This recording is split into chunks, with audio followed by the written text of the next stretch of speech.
wrong abstraction using a CS term. They were thinking about the problem differently. They were trying to isolate all these different. A lot of people thought about using building Dropbox-like products. They were thinking about building an online disk drive. Like back in the Windows days, we had a C drive, we had a D drive. They thought about building to have an online disk drive. We're going to give you like a Y drive. It's going to be in the cloud. But he realized that was a stupid thing to do. No, he wanted an integrated solution. He wanted one of your folders to be essentially synced across all your devices, not treated as a separate drive. So that key realization and that key principle has driven the success of the company to today. So how will you make money? That's a pretty good one. I mean, that's sometimes for a lot of like social app companies, the key is being honest with yourself. Sometimes if you make a neat Instagram app, the way you make money is actually by selling to Facebook.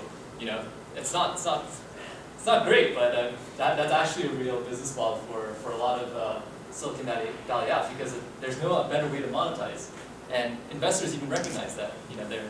There's certain people like say you might build a product that might be valuable to might be a competitive sort of might be a valuable thing to one company, but not necessarily a revenue generator for you yourself, right? So being honest with yourself, like what type of company are you going to build and how are you going to actually make money? Are you going to actually make dollars, or are you going to try to build value in terms of user base and try to sell it off? And also, recognizing your competitors. But usually in a startup context, your competitor really is yourself. You might look at, oh, what if X does this? When Dropbox came out, Microsoft was working on a solution, Google was working on a solution called G Drive, and that sort of like nobody ever used it. So, I mean, they looked at the competitors, was very aware of what these people were doing, but at the same time, they were very confident that their insight would let them prevail in the market, and then, and I think they also realized that what they were going for, the problem was just so interesting and so valuable that they wanted to pursue it. So that was some of the questions that I would say to ask yourself when trying to, or do you want to answer when you're trying to come up and pitch a business?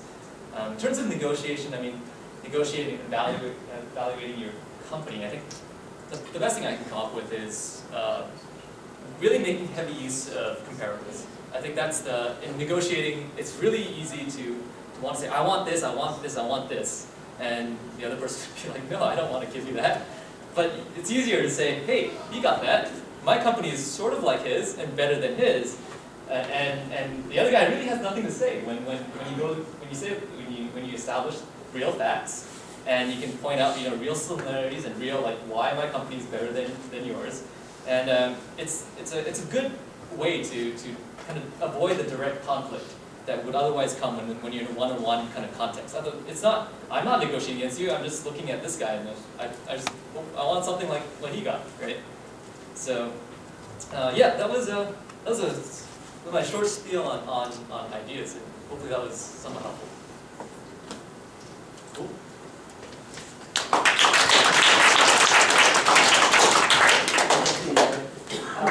Yeah, so do we have any questions in general for either Yuan or Peter or even myself on the administrative side of things for the competition? No? Okay, good. So really, again, we brought you guys together, the E side and the VC side.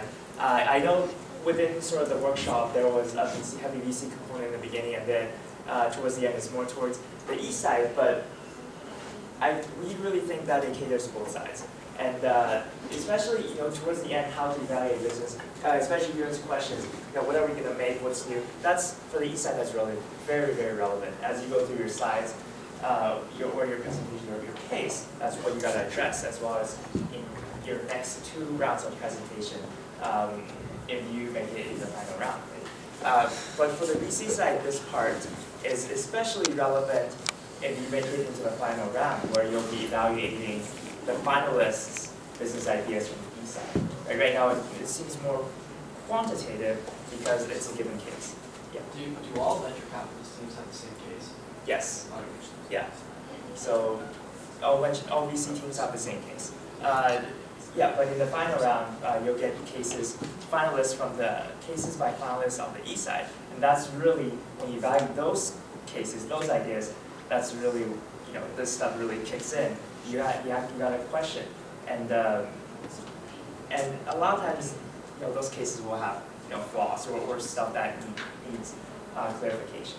So I really hope this workshop just gave you guys some insight on the VC side or the E side. If you guys have any questions, you guys know the email competition at ubcpvc.com. And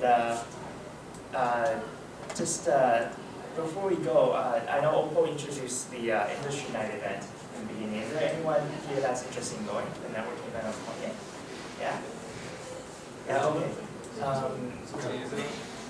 Great, yeah. I heard that, I think she said it on the 13th. Are you sure it's on the 20th? Was she mistaken, or are you, Pretty sure she said it was 13th. She said 13th. Oh, okay. No, I actually thought, you know what, I will confirm with it. No, I actually thought we had moved it to the 20th. But if she, I'll confirm with her, and then,